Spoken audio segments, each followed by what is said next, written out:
So Jesus gives his disciples a parable of the farmer who sows seed in three places.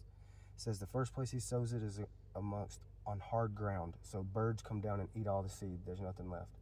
The second place is on not good soil, so when it takes root and grows, the sun comes out and withers it all away because it wasn't able to get good roots in the soil. And then this third place is amongst briars and thorns and things like that and weeds, so that when the seeds grow, that stuff chokes it all out and there's nothing left. And every church you go to is going to give you a sermon saying that those soils are to be like a representation of the heart of man, either a hard heart or like 1 foot in the door, 1 foot out the door heart, and then over you got the heathens is the briars type of thing.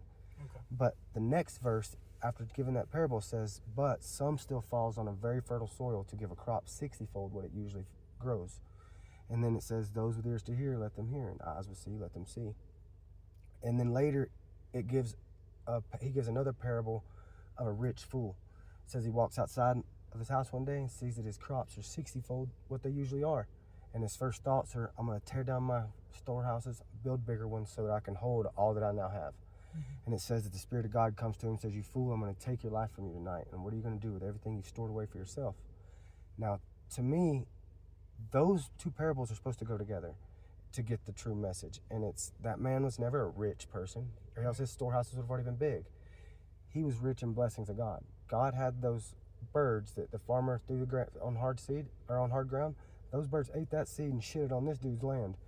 And instead of blessing people with his blessings, he was going to keep them for himself. So he got it taken from him. He forsake his gift. So that is what I think the true message is like, if you're getting blessed and you know it's a blessing, then you're to bless people with your blessing, or else you will cease to be blessed.